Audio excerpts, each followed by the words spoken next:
सारा आकाश उत्तरार्ध चैप्टर 6। आपके मन में कोई खुशखबरी मचल रही हो और आप उसे जल्दी से जल्दी जाकर घर सुना देना चाहते हो। तब कोई आपको बातों में उलझाए या बहस के लिए एक उलझे सूत्र निकाल निकाल कर ला रहा हो तो मन में कैसी झुंझलाहट आती है। इच्छा होती है कि सारी शिष्टता और सभ्यता को ताक पर रखकर झटके से उठ खड़े हों और कहें, आप ये सारी बकवास बंद कीजिए। मुझे सबसे पहले यह खुशखबरी जाकर अपनी पत्नी को सुनानी है। दिवाकर की बैठक में मेरी हालत कुछ ऐसी ही थी।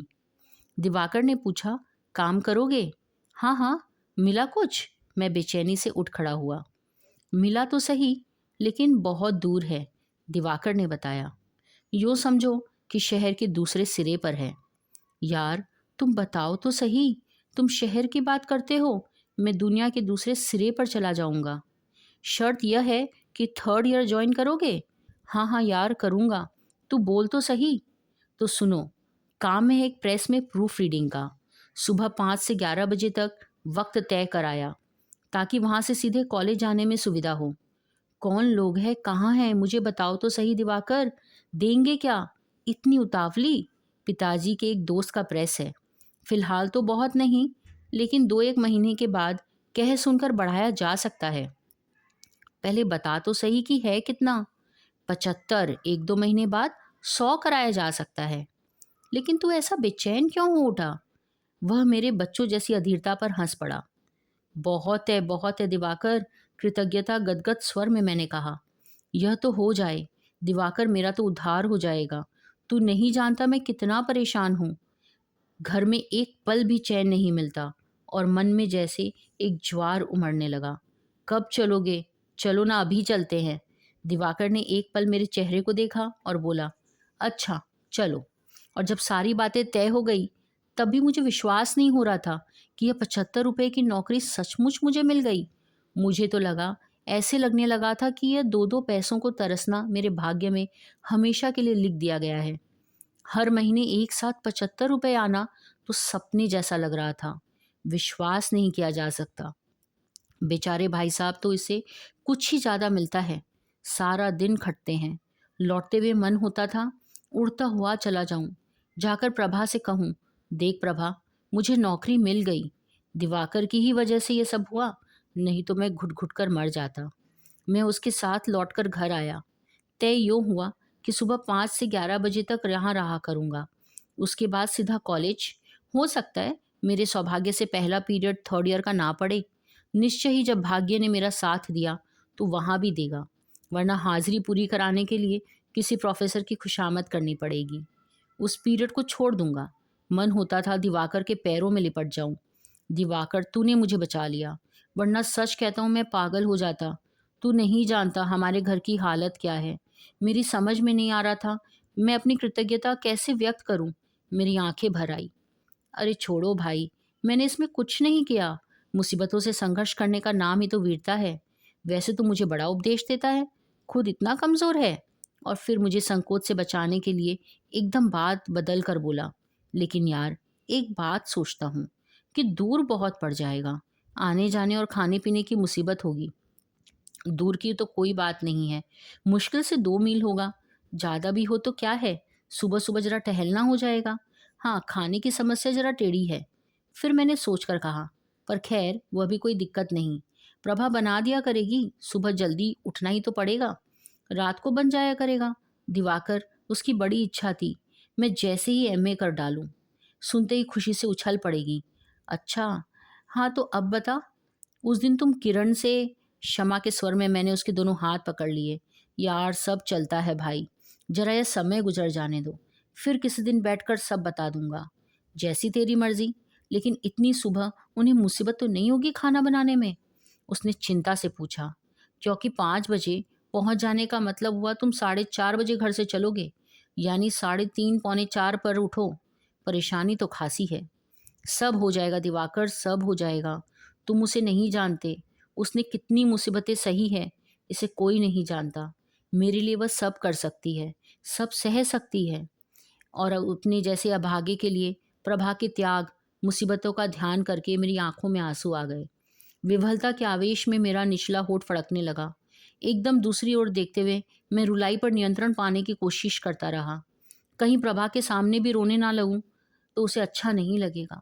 थोड़ी देर हम लोग यूं ही बिना बोले चुपचाप चलते रहे।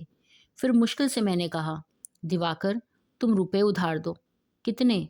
20 काफ़ी हैं, मिलते ही चुका दूंगा। सोचा आज घर खाली हाथ नहीं जाऊंगा, कुछ न कुछ प्रभा के लिए लेकर जाऊंगा तो वह खुश हो जाएगी। उसे धोती की सख्त ज़रूरत भी है। यहाँ तो नहीं है, किरण के पास होंगे तो दे दूंगा। और हाँ, शीरीष भाई साहब आए हैं, वे भी पूछते थे तुम्हें। आज शनिचर है, सो दोपहर की गाड़ी से आ गए। बहन से मिलने गए थे, अब तक लौट आए होंगे। मन तो हो रहा था कि कहूँ अब मैं कहीं नहीं जाऊंगा, किसी से नहीं मिलूंगा, मुझे प्रभा के पास जाकर सब कुछ सूचना देनी है। लेकिन दिवाकर से रुपए लेने थे। इस समय मैं उसका एहसान मंद था। अगर यह जहन्नुम में भी चलने को कहता तो मैं वहां भी चला जाता। चलते हुए पूछा, क्यों, रविवार को तो हमारी छुट्टी रहा करेगी ना? बिल्कुल रहेगी, अगर काम कराएगा तो ओवर टाइम देगा। फिर मुझे समझा कर बोला, देखो, प्रूफ रीडिंग को तो तुम जानते ही हो, 5-7 दिन तो तुम्हें सीखने में ही लगेंगे। अरे सब हो जाएगा यार, तूने क्या मुझे अपनी तरह कुमड़कद समझा है? और मैं अकारण ही खिलखिलाकर हंस पड़ा। कांपते हाथों से रुपए जेब में रखते बैठक में शीश भाई साहब ने प्रवेश किया। क्यों साहब, हमारे आते ही चल दिए? अरे भाई साहब, आपके लिए ही तो आया हूँ। मन में सोचा, कम से कम 2 धोतियाँ तो आ ही जाएंगी। पूछा, बहन की तबीयत कैसी है? वे थके से कुर्सी पर बैठ गए। गहरी सांस लेकर बोले, ठीक है, वक्त तो लगता ही है दिवाकर भाई, माफ़ करना। तुमसे कहा था कि साथ चल देखने चलेंगे, लेकिन मेरी तबीयत ऐसी घबरा रही थी कि मैं उठकर चला गया। अच्छा, आप लोग कैसे हैं? ठीक। अरे यह नई चीज़ तो मैंने देखी ही नहीं। उन्होंने मेरी बात अधूरी काट कर कहा, यह आपकी चोटी को क्या हुआ? देखकर दिवाकर भी उछल पड़ा। अरे, मैंने तो ध्यान ही नहीं दिया, यह क्या हुआ? और मेरा मुंह एकदम लाल हो गया। कल जब बाल कटवाए थे तो चुटिया उड़ा दी थी।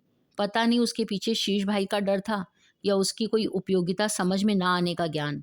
लेकिन फिर इतना संकोच और झेप लगी कि बाहर निकलने की हिम्मत ही नहीं हुई। हमेशा हाथ सिर पर इस तरफ फेरता रहता जैसे उड़ते हुए बालों को संवार रहा हूँ। लेकिन मैं उसे छुपाए रखने चाहता था। घर वाले शोर मचाएंगे, घर वालों को पता चलेगा तो वे भी जान मुसीबत में कर देंगे। एकदम तो पता नहीं चलेगा, लेकिन घर वालों से कब तक छिपा रहेगा? सुनने को मिलेगा जेंटलमैन बनने चले हैं, फैशन के पीछे पागल हैं। अपना धर्म कर्म तो कुछ रहा ही नहीं। पहले ख्याल आया टोपी लगा लूं, लेकिन फिर सोचा नहीं, और ध्यान खींचेगा। कभी लगाई नहीं, जाने कैसा लगूं। बाहर निकलते, सड़क पर चलते, घर पर रहते हमेशा सचेत रहता। शायद सब लोग जान गए हैं कि मैंने चोटी कटवा ली है। नौकरी पाने की खुशी में अब सब कुछ भूल गया। अब शीश भाई साहब की बात सुनकर नए सिरे से मन झेप से भर उठा। बस एक ही बार की बहस में सारी माला कंठी भूल गए? दिवाकर ने ताना मारा तो मुझे होश आया।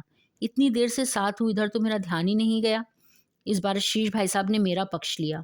जो समझ में आता है वह करते हैं, इसमें कोई तेरी तरह अड़ियल है? अच्छा हुआ अब कुछ आदमी से लगने लगे तुम, वरना तो कार्टून बने घूमते हो, दिवाकर ने हंसकर कहा। इस समय मैं इस मनस्थिति में नहीं था कि किसी भी बात का बुरा मानूं। मन हो रहा था जल्दी से जल्दी यह शिष्टाचार समाप्त हो, मैं प्रभा के पास जाऊं। खिल पड़ेगी। इस बार सिगरेट जलाकर शीश भाई साहब ने विषय बदला। हाँ, तो आपने बताया नहीं, भारतीय संस्कृति की सर्वश्रेष्ठ चीज़ क्या है? विषय बदलने से मुझे थोड़ा चैन मिला। उनकी इस बात पर मैं ही सोचता ही रहा, लेकिन कोई चीज़ मेरे समझ में नहीं आई।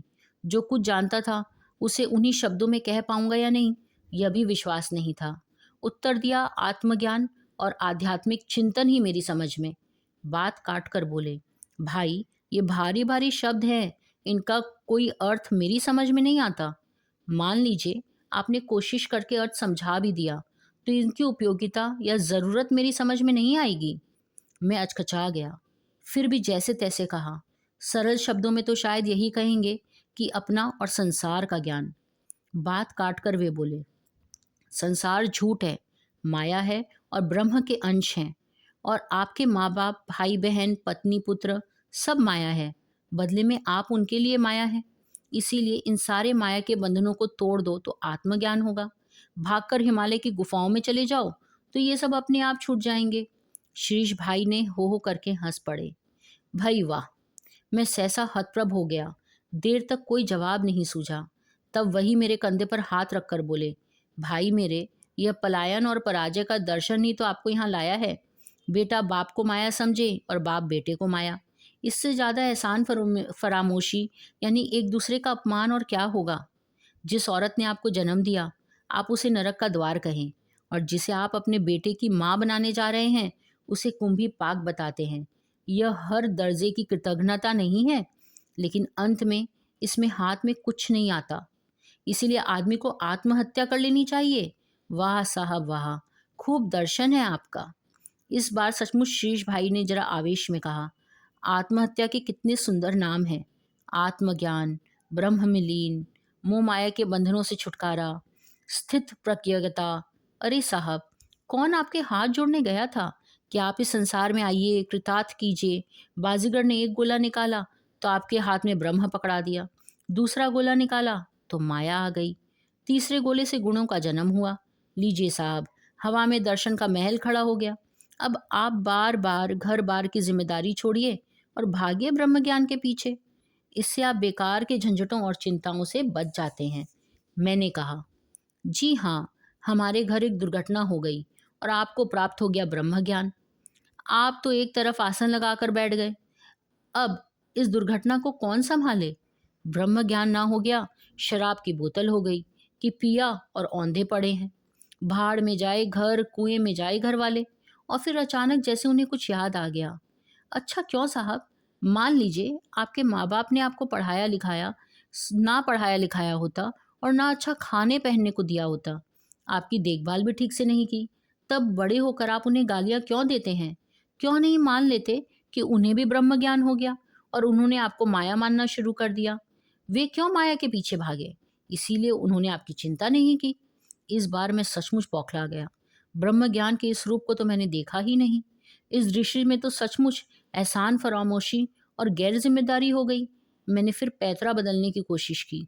ब्रह्म ज्ञान का मतलब इतना स्थूल और ऊपरी नहीं है। ये बहुत से ऐसे कार्य हैं जिन्हें हम ईश्वरीय कहते हैं। आपकी इस चमत्कार और दैवी घटनाओं वाली बात पर मुझे एक चीज याद आई। शीश भाई साहब ने मुस्कुरा कर कहा, पता नहीं यह कहाँ तक सही है, लेकिन मैंने इसे स्वामी विवेकानंद के नाम से ही सुना है। कहते हैं एक बार कहीं जाते हुए रास्ते में नदी पार करने की जरूरत पड़ी। पार कराने वाली नाव दूसरे किनारे पर थी। स्वामी जी बैठकर राह देखने लगे। उधर से नाव लौटे तो वे नदी पार करे। तभी कोई महात्मा आया, परिचय हुआ। महात्मा जी को जब पता चला स्वामी जी नाव की प्रतीक्षा कर रहे हैं तो उनकी बहुत भर्त्सना की। कहा, अगर ऐसी जरा सी बाधाओं से रुककर खड़े हो जाओगे तो कैसे दुनिया में चलोगे। तुम तो स्वामी विवेकानंद हो, बड़े आध्यात्मिक गुरु और दार्शनिक माने जाते हो, जरा सी नदी पार नहीं कर सकते। देखो, नदी यूं पार की जाती है। महात्मा जी खड़ाऊ खटखटाते हुए पानी पर चल पड़े। पानी की सतह पर लंबा चक्कर लगाकर महात्मा जी लौटे और चुनौती के स्वर में बोले, अमेरिका घूम आने और भाषण देने से कोई स्वामी नहीं हो जाता। इसके लिए तपस्या, साधना करनी होती है। इस महात्मा की शक्ति पर स्वामी वास्तव में चकित थे। पूछा, महात्मन, यह सिद्धि आपने कहाँ और कैसे पाई। अपने प्रभाव और स्वामी जी की मूर्ता पर महात्मा मुस्कुराए। यो सिद्धि यूं ही नहीं मिली है। इसके लिए मुझे हिमालय की गुफाओं में 30 साल तपस्या करनी पड़ी। महात्मा जी की इस बात पर स्वामी जी खिलखिलाकर हंस पड़े। शिरीष भाई साहब ने अपनी बात तोड़कर मुझे प्रश्न करने का अवसर दिया, और बात सचमुच ऐसी ही रोचक थी कि ऐसी जगह तोड़ी गई कि मेरे मुंह से अपने आप निकल गया। क्यों, इसमें हंसने की क्या बात थी। वही तो स्वामी जी ने कहा, महात्मन, आपके इस चमत्कार पर मैं सचमुच चकित हूँ, लेकिन भगवान, नदी पार करने का काम तो 2 पैसों में हो सकता है। इसके लिए आपने अपनी जिंदगी के 30 साल बर्बाद कर दिए। 2 पैसे के काम के लिए 30 साल जो कभी आपको वापस नहीं मिलेंगे।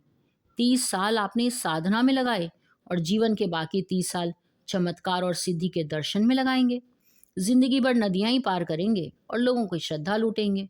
ये 30 साल आप मानव कल्याण के किसी कार्य में नहीं लगा सकते थे। कोई दवा ही खोज लेते जिससे लोगों के रोगों से मुक्ति मिलती।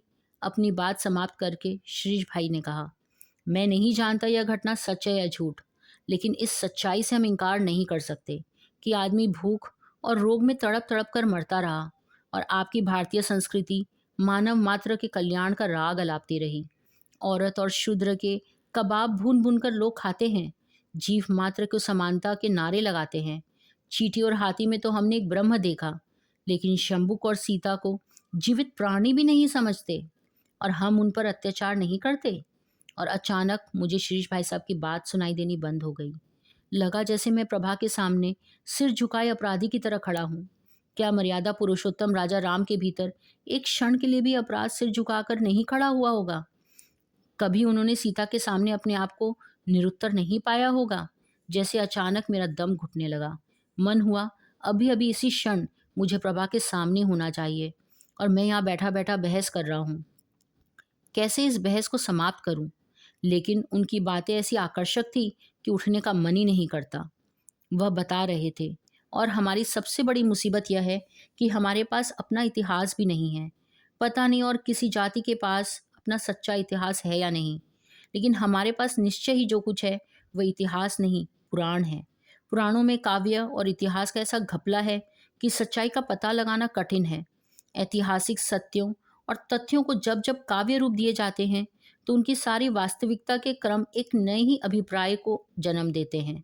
और फिर हर युग में पुराणों को इतनी बार काव्य का जामा पहनाया गया कि सच्चाई का पता ही नहीं लगता। यह बात तो किसी से छिपी नहीं कि हर युग इतिहास और पुराण को अपनी परिस्थितियों और समस्याओं के प्रकाश में देखता है, उसी हिसाब से तोड़ मरोड़ करता है।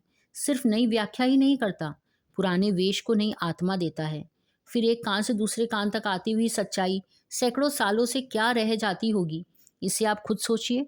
एक जरा सी घटना 5 मिनट के समय में 4 कानों में क्या क्या रूप लेती है, यह तो आपने खुद देखा होगा।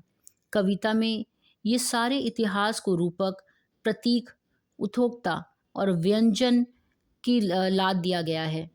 उनकी कुछ बातें मेरे कानों में पहुंच रही थी और कुछ ऊपर जा रही थी। शायद मेरी मनस्थिति वे समझ गए। बोले, आपको मेरी बात तकलीफ पहुंचा रही है? नहीं नहीं, आपको ऐसा क्यों लगा? मुझे लगा आपको शायद कुछ परेशानी। बात यह है, मैंने हकलाकर मुश्किल से कहा, मैं इस समय जरा जल्दी में था, घर में कुछ काम है। वैसे आपकी बात इतनी रोचक कि जाने का मन नहीं करता। बहुत नई बातें हैं, इसलिए चौंकाती ज़रूर है। अरे, आपने पहले क्यों नहीं कहा कि आपको जाना है? भाई वाह, कमाल के आदमी हैं आप। वे उठ खड़े हुए। भाई, हमें तो बहस करने का रोग है। आप बता दिया कीजिए कि आपको काम है। हम बातूनी आदमी हैं। अपनी कमजोरी पर हंसकर बोले। हाँ, आपके तो रिजल्ट निकलने वाले होंगे ना आजकल? चारों तरफ तो वही सुनाई दे रहा है। इसी चिंता में तो सूखे जा रहे हैं, जाने क्या होगा। मेरा दिल वास्तव में धड़कने लगा। फीकी मुस्कुराहट के साथ कहा, हमारे छोटे भाई ने इस बार मैट्रिक का इम्तिहान दिया है। उसे तो जब देखो रिजल्ट की चिंता है। रात में सोता भी नहीं। आज इस मंदिर में दिया जलाने जा रहा है, तो कल उस ज्योतिषी के पास। कभी हनुमान जी का चोला, तो कभी महादेव जी का प्रसाद। इस बार दिवाकर बोला, हाँ हाँ, मैं जानता हूँ उसे। मैं तो उसके बारे में तुमसे बात भी करना चाहता था। जब भी निकलता हूँ तो अक्सर इधर उधर देखता हूँ। वह उम्र ही बड़ी कच्ची है। उस पर अच्छी निगरानी होनी चाहिए, वरना इधर उधर भटक जाएगा। जिन लड़कों के साथ देखा है वे मुझे कुछ ऐसे ही लगे। देखता तो मैं भी सब कुछ हूँ दिवाकर, लेकिन भाई मैं कुछ नहीं कर सकता। अब सारी बातें तुम्हें क्या बताऊं? परेशानी से सिर झुका लिया। प्रभा के साथ बदतमीजी की घटना मुझे याद आ गई। शीश भाई साहब को नमस्कार करके मैं बाहर आ गया। दिवाकर साथ था। जिस समय तुम लोग सभ्यता और संस्कृति की खाल उधेड़ रहे थे, मैंने तुम्हारी समस्या का हल खोज निकाला। क्या? मैं सोचने लगा, आज यह देवदूत इस तरह मेरी समस्याओं का हल ही निकाले जा रहा है। वाकई कितनी सारी परेशानियां इसने आज मेरी हल कर दी। 4:30 या पौने 5 बजे पर यहाँ एक गाड़ी जाती है, 5-10 मिनट में राजा मंडी पहुंचा देगी। बस वहां से पैदल चला जाया करना। हाँ यार, इसका तो मुझे ख्याल ही नहीं था। मैं उछल पड़ा। अरे, यह समस्या बड़ी आसानी से हल हो गई, लेकिन आने जाने में 2 आने रोज लगेंगे। मैंने हाथ मिलाकर चलते हुए कहा, अरे छोड़ो, किस झंझट में पड़े हो। यहाँ टिकट लेने वालों में से नहीं हैं हम। यह चरका दें कि टीटी का बाप भी देखता रह जाए। और अकारण ही खिलखिलाकर हंसता हुआ मैं आ गया। एक धोती का दाम जब 12 रुपये सुना तो सारा उत्साह मर गया। सोचा था कम से कम 2 धोतियां ले लूंगा। खैर, एक ही सही, यही क्या कम है। उस समय धोती का बंडल कभी इस हाथ से उछलकर उसमें पहुंच जाता, तो कभी इस बगल से उस बगल। पांव सीधे ही नहीं पड़ रहे थे। मन होता सड़क बर्फ के ढलान की तरह चिकनी हो जाए और मैं फिसलता हुआ पल भर में घर पहुंच जाऊं। धोती प्रभा को देता तो वह उछल पड़ती। एकदम ऐसे लगता जैसे आसमान से उतरता हुआ आ रहा हूँ। चलते चलते अपने आप पर मुस्कुराता हुआ बड़बड़ाता हुआ जा रहा था। कभी उंगलियों पर हिसाब लगाता, सिर झटकता हुआ जा रहा था। फिर अपने इस पागलपन पर हंस पड़ता। अब भगवान करे रिजल्ट भी अच्छा आ जाए तो मज़ा आ जाए, सारी मुश्किलें हल हो जाएंगी। फिर एमए करने में बस कसर ही क्या रह जाएगी। भगवान करे शिरीष होता तो भगवान की खाल उधेड़ देता। मूर्ख है, कैसी बातें, लेकिन सच ही कहता है। लेकिन भाई, बिना सभ्यता, संस्कृति और धर्म के कहीं काम चलता है? कहते थे आप, अब हम वहाँ आ ही गए हैं जहाँ आदमी को मानवता के सिवा किसी भी धर्म की ज़रूरत नहीं है। मगर हमारा धर्म तो अनादि है। अरे इतनी सी बात पर 2 घंटा लगातार बहस होती रही थी। मुझे जल्दी पड़ी थी। कैसे कहता कि प्रभा के पास जाना है और आप बहस किए चले जा रहे हैं। हाय, उस बेचारी ने कितनी मुसीबतें सही है। यह पहली चीज़ जाकर दूंगा उसे। लेकिन शीघ्र ही शीघ्र खुशी चिंता में बदल गई। इस तरफ तो मैंने सोचा ही नहीं था कि प्रभा को दूंगा कैसे। सचमुच यह तो भारी समस्या है। सबके सामने दूंगा तो अच्छा नहीं लगेगा। अम्मा और भाभी बुरा मानेंगी सो अलग। हाँ, यह हो सकता है धोती सीधे अम्मा को दूं। कहूँगा अम्मा, धोती तो तुम्हारे लिए लाया हूँ। समझ तो वो जाएंगी। अभी अभी तो धोती को लेकर इतनी बातें हुई, वे खुद ही दे देंगी। हाँ, यही ठीक है। दुनिया भर के झंझटों से बच जाऊंगा। हमारे यहाँ भी जरा जरा सी बातों में कितनी चकचक होती है। और वे बेचारे भी क्या करे, घर की हालत ही ठीक नहीं है। भाई साहब बेचारे सारे दिन हाड़ तोड़कर कमाते हैं।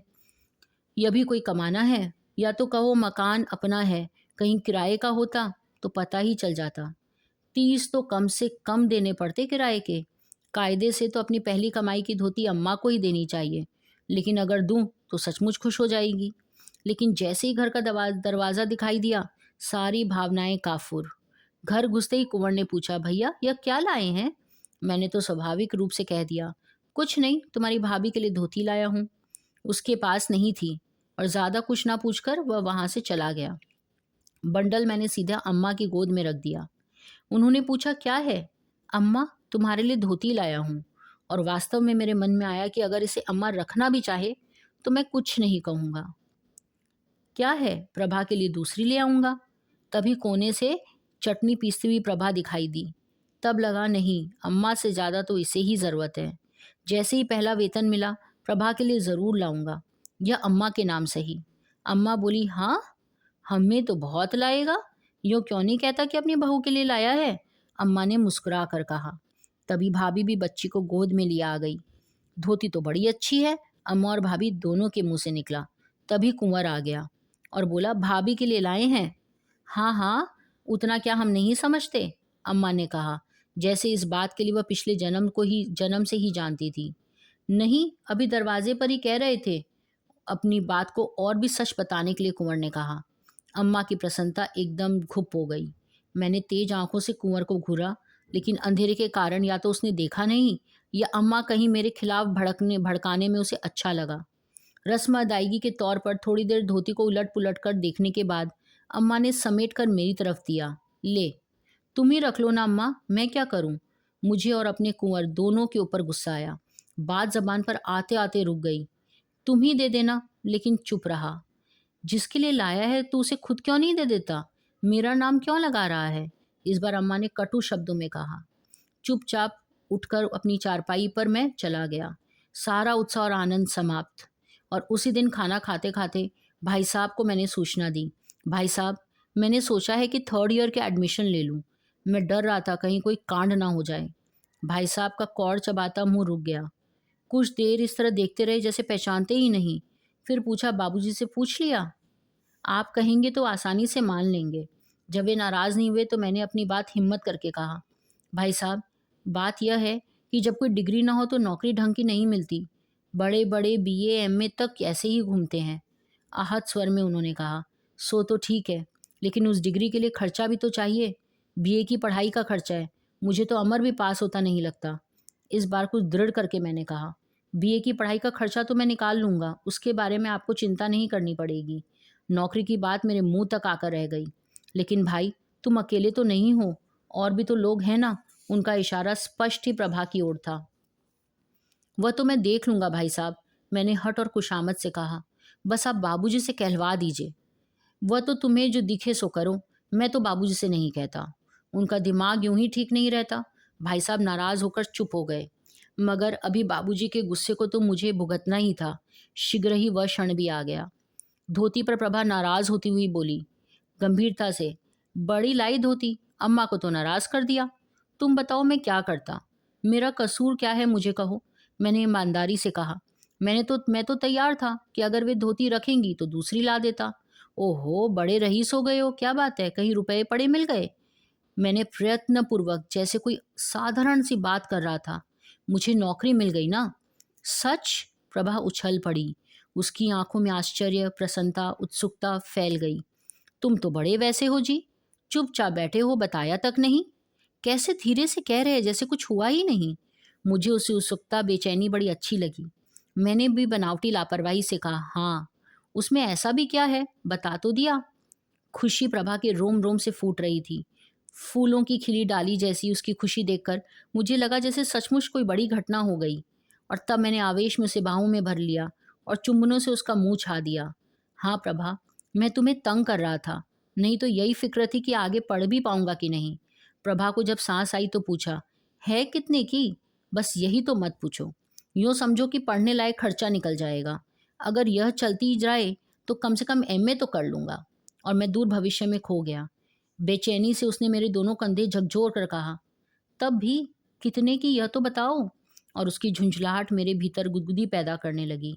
मैं आराम से उसकी गोद में लेट गया और बाह के नीचे से आती हुई उसकी चोटी से खेलता रहा, जैसे उसकी बात ही ना सुनी। अपने ही आत्म प्रभाव में मैं बोलता गया, बस सबसे पहला काम यह करूँगा कि कॉलेज में नाम लिखाऊंगा, बाद में फीस माफ़ करा लूँगा, जैसे तैसे तुम्हारे लिए खूब खूब कपड़े बनाऊंगा। 2 धोतियाँ, ब्लाउज, कोट जाड़ों के लिए। जो हम पूछे सो तो बताएंगे नहीं, और दुनिया भर की बेकार की बातें किए जा रहे हैं। और वह और ज़्यादा झुंझलाने लगी।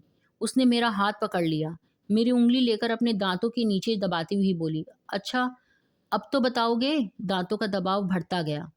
और देखो, घर से एक पैसे लेने की ज़रूरत नहीं है। जिस भी चीज़ की ज़रूरत होगी खुद ही ले आया करेंगे। मैंने कहना जारी रखा। बताओ बताओ, दांतों की उंगली का गड़ना बढ़ता जा रहा था।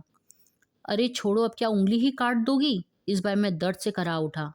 तो फिर बताते क्यों नहीं? वह अपनी हरकत पर अपराधी और खिसियानी निगाहों से मुझे देख रही थी। उंगली पर दांत के निशान देखकर मैं चिढ़ गया और धमाक से घूंसा पीठ पर रख दिया। अगर रोकता नहीं तो उंगली काट लेती बेवकूफ़। फिर लगा कहीं नाराज़ तो नहीं हो गई। अपने बच्चों जैसे लड़ने पर हंसी आ रही थी। उसे दबाकर सारी बात का मजाक बना रहा कर बोला, 3 बच्चों की माँ बनने लायक हो गई और अपने को अभी तक बच्ची समझती है। दांत भी चूहिया जैसे तेज कर रखे हैं। वह रूठ गई। जोर से मेरा सिर उठाकर जमीन पर रखकर बोली, एक तो इस 2.5 मन का बोझ मेरे गोद में रख रहे हो और ऊपर से पिटो। उसकी मुस्कुराहट बिखर पड़ी। मुझे डर था कहीं जोर से ना लग गया हो। मैंने फौरन ही सुलह कर ली। अच्छा अच्छा भाई बता रहे हैं, मगर पहले हमें सिर तो रखने दो। उस रात बड़ी देर हम बात करते रहे। मेरी कल्पना के तो पंख ही लग गए। बार बार और ठहर ठहर कर मैं अपने सपनों का वर्णन करता रहा। यह तो तय था कि मैं एमए करके अच्छे डिवीजन में कर लूँगा और कहीं ना कहीं प्रोफेसर बन जाऊँगा। तुम्हारी तो मौज है, मैंने उससे कहा।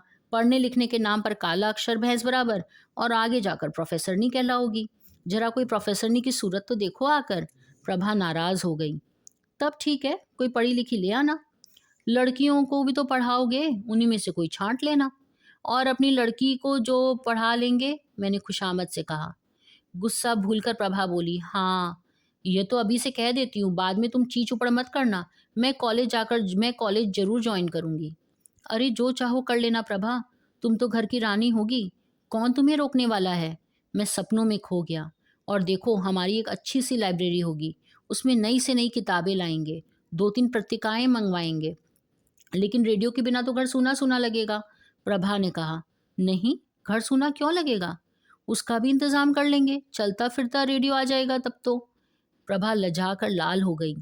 और उस समय तो कुछ भी होना कठिन नहीं लग रहा था। प्रभा की मांसल बाह पर सिर रखे हुए मुझे संसार की बड़ी से बड़ी मुसीबत छोटी लग रही थी। लगता था मैं हर बाधा को जीत सकता था।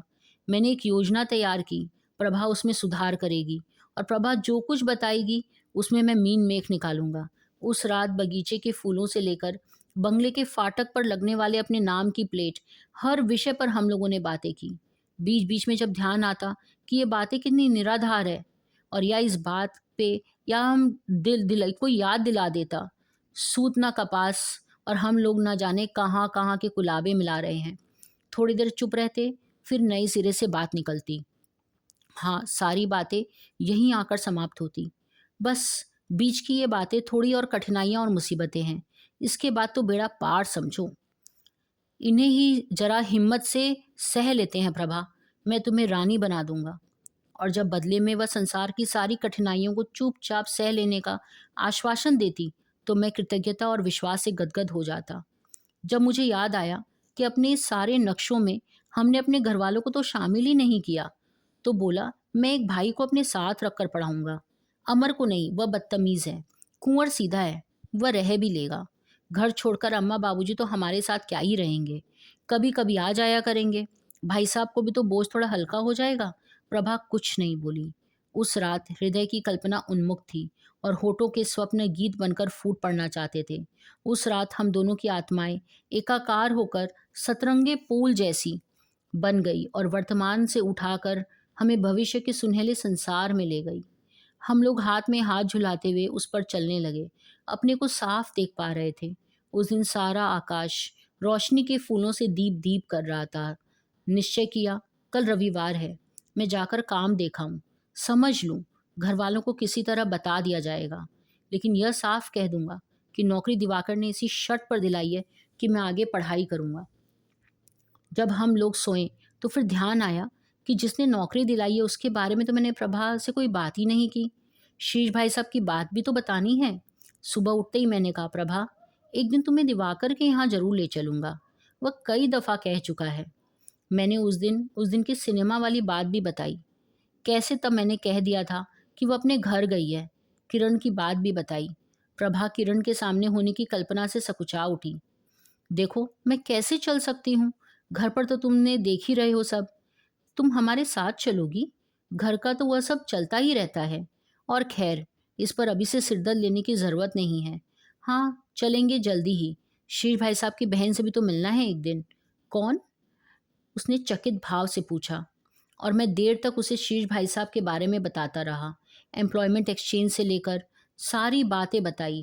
फिर बोला, सच प्रभा, कभी कभी तो उस आदमी की हर बात पर आश्चर्य होता है। हर चीज़ को देखने का अलग तरीका है। वह तो जैसे किसी चीज़ को मानता ही नहीं। जिसे देखो उसका खंडन। कहता है हमारे पास अपना इतिहास है ही नहीं। जो कुछ भी है वह पुराण है। धर्म, अंधविश्वास, कविताओं का घपला है। और यहाँ सच्चाई का तो पता ही नहीं चलता। और फिर किराए के भाटों द्वारा लिखे हुए कुछ राजाओं के प्रशस्ति काव्य हैं, जिनमें 5 गांवों के राजा को धरती का सिरमौर बताया जाता है। कहा जाता है शास्त्रों और स्मृतियों के नाम पर हमारे पास है वो चीज़ें जिनमें कहा गया है कि नियम कायदे पहले बने और मनुष्य समाज बाद में। बोलो, जब मनुष्य ही नहीं था तो नियम कायदे पहले कैसे बने और किसके लिए? इस समय हिंदू, मुसलमान, क्रिश्चियन, किसी भी धर्म वो आदमी की ज़रूरत नहीं है। इस समय तो एक ही धर्म चाहिए हमें, और वह है मानवता। लेकिन मेरी बात बीच में ही टूट गई। किसी ने किवाड़ों पर ऐसे जोर से धक्का दिया मानो पूरी ताकत से लात मारी हो। हम लोगों पर तो जैसे बिजली ही टूट पड़ी। घबराकर हड़बड़ाते हुए संभले कि बाहर चीख पुकार शुरू हो गई। पहले तो समझ में ही नहीं आया यह अचानक क्या हुआ, लेकिन फिर बाबूजी के चीखने का स्वर सुनाई दिया। वे मोहल्ले पड़ोस के सुनने की चिंता किए बिना जोर जोर से दहाड़ रहे थे। प्रभा अपने कपड़े ठीक करने लगी। मैं लड़खड़ाते हुए घुटनों के साथ दीवार की किवाड़ की दरारों से झांक कर देख रहा था। बाबूजी एक तरफ खड़े जोर जोर से कह रहे थे, जवानी हमें भी आई थी, पर ऐसी नहीं कि ना दिन देखे ना रात। जब देखो तब बहू को लिए पड़े हो। अरे घर में बच्चे हैं, बड़े बूढ़े हैं, किसी का तो लिहाज करो। 10 बजने आए हैं और बाबूजी का अभी तो सवेरा ही नहीं हुआ। ऐसी भी बेशर्मी किस काम की साली? रात भर ही हा हा मस्त हो रहे हैं। चूर है जवानी में, ना दुनिया का ध्यान है ना आंखों में शर्म। आग लगे ऐसे अंधेपन में। नहीं बोलते तो ऐसे डरते कि औरत ना हो गई कोई शेरनी हो गई, और अब बोलने लगा तो जब देखो उसी के पास मंडरा रहा है। सारा घर नहा लिया, धो लिया, कामकाज सारा खत्म हो गया, और यहाँ अभी गुलछर्रे ही उड़ रहे हैं। हम दोनों ने एक दूसरे को ऐसे देखा जैसे कहीं से अचानक बम आकर फट गया। अब क्या हो? फिर झांका। बाबूजी का भाषण निर्बाध जारी था। हालत तो यह है और हिम्मत देखो उल्लू के पट्टों की। वे आगे पढ़ेंगे। लाड साहब ने खत्ती गाड़ के दी है ना, साले नवाब जादे कहीं के। तो रात की धोती की बात, आगे पढ़ने की बात बाबूजी के पास पहुंची गई। जब खूब चीख चिल्लाकर बाबूजी चले गए तो जरा सा किवाड़ खोलकर प्रभा ने डरते डरते झांका। दबी ढकी सिमटी सिमटाई सी भागी भीगी बिल्ली के जैसे चुपचाप चली गई। मैं साहस संचित करने लगा कि कैसे निकलकर सबकी आंखों का सामना करूंगा। लग रहा था जैसे हम लोग कोई घोर अनैतिक और अनुचित अपराध करते हुए रंगों हाथे पकड़ लिए गए हों।